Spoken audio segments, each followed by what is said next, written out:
Wow, loving that song, This Means War. And it's perfect for this show. I'm your host, Coach Tina Lane. This is the Village Drum.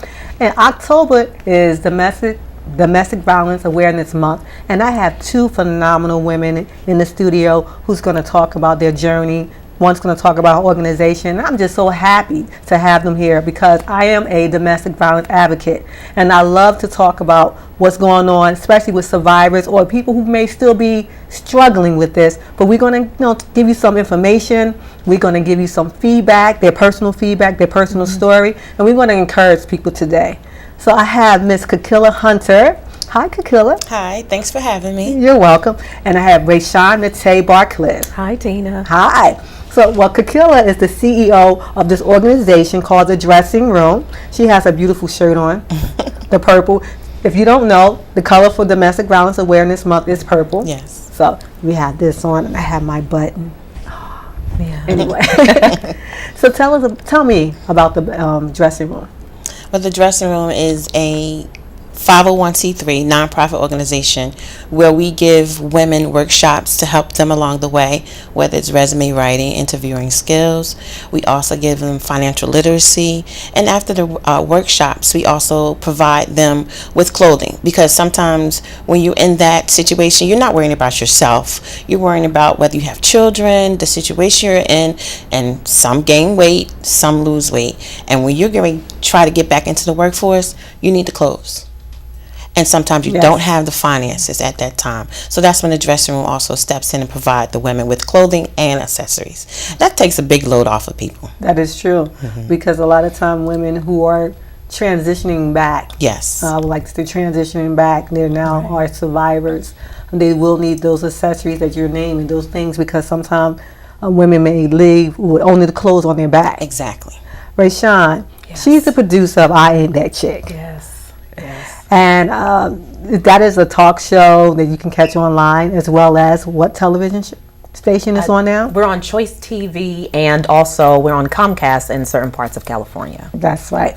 Now, Nate, I'm going to call her Nate, but it's for Shan. Nate was on our other show where I was talking to women about being in business, and she just had this powerful story, and it fit in with our show on domestic violence. So tell me, and tell the viewers, how did I Ain't That Chick get started? Okay, I'll tell you. And first I want to say, I Ain't That Chick is a movement, and it's a ministry, and it's about self-empowerment, self-awareness, and self-respect for young girls and women of all ages and ethnicities. And it encourages women to, respect me because I respect myself.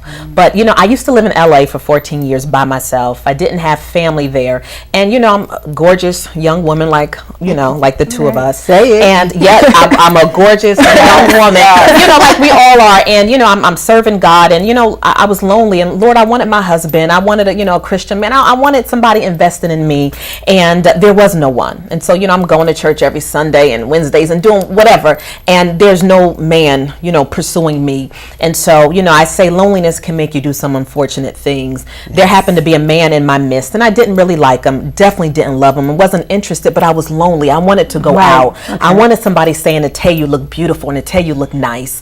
And he began to put all these demands on me and tell me all the things I needed to do to be his woman. Like I needed to sleep with him, I needed to cook for him, I needed to give him a key, I need to have groceries there. And my response was always, I ain't that chick, because I knew who I was and whose I was, but I was lonely, so I was settling. And that's that word that we always say, don't settle. And so, I entertained and I spent time. I never hugged him, never kissed him, never held his hand, but I was settling. So one day I'm in the mirror putting on some makeup, getting ready to go out, and I'm a Christian. I heard the Holy Spirit say, Nate, if you don't give it to him, he's going to take it from you. I had to put my makeup back. I had to put my Mac away. And I said, okay, you know what? No, not today. And so some time had gone by, some weeks had gone by, and, I let my guard down. So I allowed him to come over one day, and I can see that day as clear as if it were today. It was light outside. My shades were up, and I thought I was safe. I allowed him to come over. And in the blink, he tells me in the blink of an eye, I want you to, do some things. And He knocked me up off of my couch. He tore my cargo pants off. I didn't have, he tore my underwear off. I was embarrassed. I was naked and ashamed. Yes. And I'm on the floor, backing up on my elbows, scared because he's trying to force himself in every crevice he could. And so I have my hands covering myself, and there's a floor-length mirror on the back wall, and I'm backing up on my elbows, and all I could say was Jesus, because I didn't know what else to say. And that is the most important thing that you can say. Yes. And so I'm backing up on my elbows and praying I didn't bust my head didn't smash through the mirror. And sometimes, ladies, a man can go to a place where he totally loses sight of you, and this man had lost sight of me. He's 6'5", I'm 5'2.5" on a good day, and he just stopped and he said, I don't have to do this to you. And then I heard God tell me to just be still, because had I gone sister girl and snapped my neck and did all this, he probably would have snapped my neck, and and nobody would have known. I didn't have an address for him. I didn't know where he lived. Nobody knew he was at my place. And so he began to fix himself up and still saying, I want to come and see you, but I just heard, get him to the door, get him to the door. And so when he got to that door, I tell you, I put my back up against that door and I just shrunk to the floor. And he stalked me for a while after that. And there were times where I know some women unfortunately know this. I wouldn't go outside after dark because I had a carport and I had to go through the back to get to my car. I wouldn't go outside late at night, or I would not go different places without one of my girlfriends, or making sure I called somebody to let somebody know, because I just didn't know when he was going to show up. I'd be out sometimes and he would be watching me from afar, so that is how I Ain't That Chick came to be. I just knew that if I had a story, then other women had a story, and I believe that every woman has a story. So I began to interview women about their stories of empowerment, because I believe a lot of times we think it's just us going through something, and it's not us. And I thank you so much for doing this show, because when women begin to share, that's when we begin to empower one another. And that's what I Ain't That Chick is about: self-empowerment, self-awareness, and self-respect. And I stress self because it lies within. Sometimes it falls dormant and we just need to reawaken it. That is true. Exactly. Thank you for sharing that story. Thank you. It's powerful. Yeah. And you're the woman you are. Like today, you're stronger and you're empowering more women today, just telling that story and even having that show, I Ain't That Chick.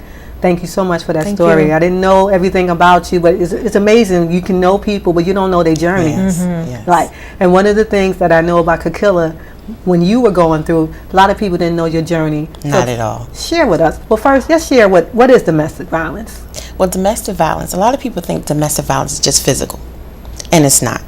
It is the control of your spouse or your intimate partner. It could be physical, it could be emotional, it could be mental, it could be sexual. That's all a part of domestic violence. But a lot of people see it as physical, but it's just not physical. It can be a combination of all of them. Do you believe that people believe women are being abused if you tell them? Do you get some people say, oh no, it's okay, go back. He just hit you that one time. He was upset. He was tired. He had a long day. I believe that some people just don't want to deal with it, or some people don't know how to deal with it. And that's why we're trying to create awareness around it. A lot of people, if they don't see the scars, they don't believe it. Okay. And that's exactly what happened to me. I was never hit, but emotionally and mental abuse, that's a serious thing. And that's where I was getting to, because some people don't realize that it's not always physical. Right. And we also know that abuse is not just with women. Men are abused as well, so I want to make sure I say that. Yes. Abuse doesn't have, a person who a victim, doesn't matter your race, your religion, or your gender. It doesn't discriminate at all. It does not discriminate at all. So we need to be aware of that, because sometimes we hear people may say, oh, well, it won't happen to me because of my economic status. It won't happen to me because of my physique, my build. That's never going to happen. No, it won't happen to me. You just don't know. You don't know. So it doesn't discriminate. So with your story, you didn't have the scars. I didn't have physically on the outside, but people didn't know the scars you were receiving from him, verbal and emotional abuse. That was the inside scars. A lot of time women are walking around and you don't know what they're going through, but on the outside we look good. We can clean it up. We talk about wearing the mask. We wear that mask. We wear that mask. Exactly. So, and we wear it good. We wear it real good. So sister, talk about the mask that you was wearing that people didn't see. Just like Shay, right? Nate. Yeah. I'm sorry. Just like Nate, going to church, a deacon's daughter, a mother's daughter. So therefore, to a certain degree, you had to make sure that everything was kept kosher. Right. You didn't want it to be known what was going on in your house. Because a lot of times people say what's done in their house stays in your house. Right. But the embarrassment, the shame. I was a very, very, very independent woman. Okay. And I did love him. I really did. I didn't know all of the background, and that's another thing. Get to know the background of the family and him. So I loved him. But as time began to go, years passed, I was broken down. Wow. And it wasn't so subtle. And that was the thing. A lot of people say, well, didn't you see it? Didn't you know what was happening? No, because I was being broken down a little bit by a little bit. It was to the fact where, oh, why don't you wear this? Oh, my husband likes this, so I'm going to keep wearing this. Oh, sweetheart, why don't you wear your hair like this? Wow. I'll pay for it. Subtle. So you're thinking, oh, my man pays for my clothes, my man pays for my hair. I'm good to go. But when you don't wear those certain clothes, and you don't wear that certain hairstyle, it's just something, and to others it may seem very simple, but it's something that can be a great pressure point. Right. Because when you don't wear, you get that silent treatment. You get to the point where things are said to you like, if you don't wear a certain thing, oh, you look fat. Oh, you look this. It's just demeaning, and after a while, it becomes a control thing. Because now you're trying to do everything to please that partner. Now, I believe in respecting your partner. I believe in being submissive. Right. But at this point of what was happening, that was not the same thing. And to say that you love me, that kind of love, you don't want that. You don't want that type of love. Mm-hmm. So it was a consistent, subtle thing. Right. And I say consistent because a lot of people say, oh, you didn't see it like I said. No, I didn't see it coming. Because like I told you, I was very independent. I was the only child. My dad loves me. Right. You know, so I had that love. I knew what a love from a man was supposed to be. Right. So you don't come from the story that some people may think, oh, well, maybe she must have had a broken home or dysfunctional. Again, I had a 2-family household. No discrimination. There's no discrimination, none at all. And being broken down to the point where whatever was said to me, I believed. Okay. I believed. Whatever was said to me, I believed. So therefore, it's that control factor. Mm-hmm. And that's why when you said you saw the video, but that's why I tell the women, it all depends on how you think, your frame of mind. Right. You have to start getting in the right frame of mind to take care of yourself. You understand what I'm saying? Yes, I do. That frame of mind that you have, it's so strong. Because if you believe in what your partner is saying, right, versus how you really are, your self-worth is down. That is true. Your self-esteem is so down to the point where I was going to work looking like a hobbit. Wow. Because of what I perceive what that person thought about me. Well, that can happen because now whatever that person is saying to you, you're starting to believe it. Mm-hmm. Yeah. So now that's again manipulation. Exactly. So now he's controlling even your mind, you know. So it's so much going on. Like if he says that I'm too small, I may stop eating because I feel as though I'm too small. If he say I'm too big, I'm saying if he say I'm too small, yeah. If he say I'm too small, then I'm like, oh my God, what's going on? Exactly. If he say I'm too big, I want to lose weight now, you know, whatever, because of you trying to please him. It's no longer about pleasing yourself. Exactly. He has total control over you. Total control over your mind, your thoughts, your action, your next steps. And that's what most abusers want to do. Exactly. They want to have total control over you. Like you said, manipulation. Mm-hmm. And again, I want to emphasize, I'm going to be using the term the man being the abuser, but I always want to, because these are the women's story here. Right. But again, I want to say men are abused, and there's help out there for men as well. Yes. Nate, after that happened to you, what was the next step you did as far as wanting to go out in the dating world? Because that was traumatic. Mm-hmm. So how did you get over what happened to you? Like, did you share it with others? Well, that's the thing. A lot of people will say, why didn't you put a restraining order against him? Why didn't you go to the police? Okay. In my mind, and had the situation not happened to me, I would have said, to somebody else, I would have said, why didn't you get a restraining order? Okay. But in my mind, I thought I was saving my own life. I did not want to bring attention to him or the situation. I didn't want to attract him more. I didn't want him to stalk me anymore. And it probably doesn't make sense, but that was very much my mindset. I was afraid. And I was afraid. And so no, I didn't want to date anybody. I didn't want to, no. I wouldn't even go out the house when it was dark. And that's not me on a normal day. But I was scared. I would be in my apartment sometimes just looking at TV, and then I would hear a voice come through the window. And it was one day I was coming out of the shower. It was nighttime and the curtains were drawn, but I heard a voice in the tell, you better open this door. I froze. And I remember staying in a spot for more than an hour. I wouldn't move because I didn't know where it was coming from. And I didn't know if a door was going to be kicked in. I didn't know if a window would be open. And I remember just staying there. And he said, I can see you. I can see you. And I didn't know how he was seeing me. And I was scared to death. So no, I didn't want to date anybody. I didn't trust anybody. No. I believe it because, again, you were the trauma. And sometimes we don't even talk about post-traumatic trauma that happens to people. Did I say that right? PTSD. Okay. What happens to women who are in a situation when they are abused. And sometimes it could be a sound. Something, a noise, and you're wondering why she's jumping. But that sound triggers something back to what has happened. And so how do you begin? We talked about what happened. How do you begin to fight back to get your life back? Well, with me, yes, it was a change in my mindset. Okay. One night I was driving because I was so frustrated with everything that was going on. And back then my children were little. We had 2 little girls. And I just got in the car one night and I just started driving.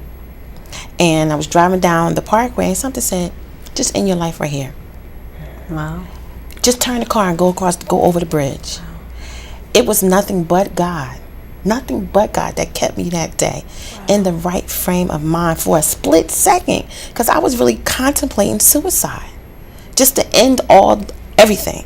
But I kept riding, and I rode all the way down to exit 105. So if you're in Jersey, the parkway down to 105. And was at that exit, I decided, no more.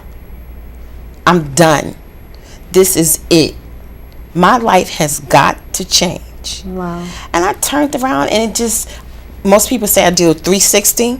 Well, that day I did a 180 because I wasn't going back to where I started. So it was that day I did that 180, and I came home, and little bit by little bit I started getting myself back. It was just something small. Take yourself out to the movies. Okay. You deserve that. Go get the ice cream you want. That's right. Without anybody saying you should not eat that. It was just things that I enjoyed before. I started doing them again, whether it was reading a book in the park. I did that. Wow. So it was little bit by little bit, and then seeing my girls see me go through that, that was another thing that triggered. I said, I don't want them to grow up thinking that this is the norm. And you said your children, and we didn't talk about that because she is a mother. Right. And children, when they see abuse, with your children, and you didn't want them to continue to see that. So one of the things you want to do is also you want to save them for this. Yes. And so with your children, how did it impact them at the beginning when they saw the abuse? Was he ever abusive towards them, or very verbally? well hidden? Okay. Very well hidden, to the fact that at that point in time, if I was to say such and such was doing this, they'd be like, you're lying. Wow. Because it wasn't done Right. where everyone can see. My girls saw, but they were small. Until when they grew up a little bit, he would say little things in front of them. But I didn't think they paid attention until my oldest, she's now in college. She said, I don't need him. And the way she sees men now, I see how it affected her. Okay. I didn't realize it then, but now she's at the age of dating and wanting, maybe, wanting to get into a relationship or something. I see how she responds to the young men, to the point where I say, you know what, sweetie, let's sit down. Let's have a talk. No, I did not tell her everything. Right. But I told her the important points of what a man should be to you, what a man should not do to you, what is love, Right. what should you accept from a man. What is a healthy relationship? What is Yes. an unhealthy relationship? Yes. And by doing that, we also I'm gonna jump back into the dressing room in a second. I'm gonna come back to you because I know those are some of the things you're gonna be going over Yes. with the women there. Nate, so your next step, you got over the hump, like you said. And so when you started dating again, what happened? Like, how did you feel? I was defensive a lot. You know, if somebody raised their voice or if they put their hands up too high, I would jump, and then I would lash out. Or if somebody, sometimes guys like to play tussle. I can't do all of that because it takes me back. And even talking about this now takes me back. Okay. And it's not so much the event and date that happened, but it's the fear that I lived in, and you relive all of that. But when I finally left California, and I remember leaving December 12th, 2012, and I remember going to the airport LAX saying, you know what, I do not have to look over my shoulder anymore. And it was such a breath of fresh air. But even with I Ain't That Chick, that is a statement that I give to women, and it's self-empowerment. And so I'd have to remind myself, Nate, you ain't that chick. And so I say, I ain't that chick that you can mistreat, or that you can talk down to, or that you can keep on the side. And I ain't that chick that's gonna hate on you when it's your season to prosper. I ain't that chick that's gonna go behind your back and deal with your husband and wreck your relationship. It's a personal thing, and it's however you decide to apply it to your life, but it strengthens you. So I believe if you say it, then you believe it, and if you believe it, you become it. That's right. And so I had to go back. I had to take baby steps and begin to tell myself Come that. on And, here now. and I had to go out at night by myself again and learn. And it was a little bit of a, but I had to go out because you're constantly looking. I'm in New Jersey now, but I'm still looking. I'm still looking. It's your mindset. So I had to say, I ain't that chick. I had to say it before I could tell anybody else to say it. I ain't that chick. I ain't that chick. That's your motto, and you live in it. I live it. I live it. I ain't that chick. I live it. Wow. And I encourage other women, if you're struggling with something, use it. Say it. Say it until you believe it. If you got to say it 10 times a day, empower yourself with it until you can walk that out. I ain't that chick. I ain't that You chick. ain't that chick. You ain't that I chick. ain't that chick. Yes. Real quick, so because I want to know time is wrapping up with the dressing room, and we know we got I ain't that chick. I love it. You ain't that chick. The dressing room. So much you all are doing. One of the things that I know that's happening soon. We having a painting with purpose. Yes. It's one of our fundraisers that we use for people to come out, socialize, and still also learn about the dressing room. All the profits will go towards the dressing room and helping the women. Okay. And your website? The website is www.thedressingroom.org. If you cannot come to the painting with the purpose, by all means, go on the website and donate. We do also have our wonderful T-shirts that we are selling. You can contact us or view us on our Facebook page, The Dressing Room, New Jersey. So we have several ways that you can get to us. And one of the things I talked about earlier on the show, we had Women in Business. We were talking about marketing. So that's great. And you have IAinTThatChick.com where people can find and locate you. Yes. Okay. One of the things I love about Kakila, she did something, and I briefly, like almost in our closing, I want you to talk about what inspired you, or just tell people what it is to get rid of your death warrant. Like, can you do it like in 2 minutes, like a quick summary? Well, I did a video, and it's called Getting Rid of Your Death Warrant. We all gonna die one of these days, but why die at the hands of domestic violence? Why? Amen. You have to learn how to change your mindset, and that will help you to get rid of that death warrant. Because when you change your mindset, you learn to live. Right. Live life. Live abundantly. Live for yourself and live for your children. So when you change that mindset, you're changing your death warrant. Yes. And when you change that mindset, you don't have a death warrant anymore. Right. Because now you're living on purpose. That's right. And you're not living looking like that. That's right. You're living looking ahead. All right. I ain't that chick. Yes. I'm loving it. That's Kakila Hunter, everybody. On the dressing room. That's right. Get rid of your death warrant. Yes. Come on. I ain't that chick. I want you to, like 1 minute, to say something to inspire the women real quick. I would just have to say, you ain't that chick. Don't stay stuck wherever you are. And as women, a lot of times we think it's just us, but no, it's not. And as women share, as we're empowered and we empower you, if we can get up and do something to change our lives, so can you. Don't stay quiet. Don't stay stuck. Ooh, That's it. Don't stay quiet. Don't stay stuck. No. Listen, everyone. We have Valerie Merritt, which is the PR person. She's in Yes. the studio right now. Yes. Cheering on Kakila Hunter. She's a PR person, and she's awesome as well.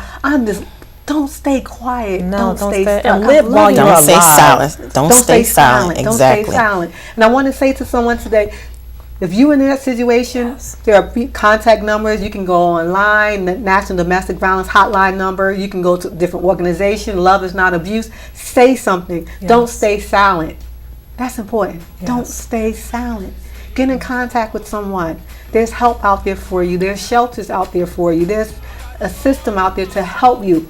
But sometimes you may feel as though you're alone. You're not alone. But you're not alone. You're not alone. You may feel as though you're the only person going through this because you're the person experiencing it. But there's so many other women, like these two ladies right here, they are survivors of this. Exactly. So they're telling their story just to empower others. And I want to say to family members, if you know someone, take a stand this month. Domestic violence is just isn't October. It's all 365 days. So your mission is to take a stand. Be a part of something. If you know someone that's being hurt, say something. Because a lot of times family members stay silent as well. Yes. And friends and co-workers, say something. For this month, stand up, take a stand. That's your mission from Coach Tina. Thank you both. Thank Kakila you. Hunter. Thank Ray Thank Shan, the you. Barclift. Love Thank you you. so much for Appreciate being the here. opportunity. Thank you. This is a powerful story. This is a powerful Yes. month, Domestic Violence Awareness Month, and it takes brave women to come. So I can't think of the word right now because I'm so emotionally but I commend you. That's what I want to say. I commend you both for coming because sharing your stories, sharing what you're doing for others means a lot to me. It's going to mean a lot to all the viewers. So thank you again. Thank you. Got a little emotional. This means war.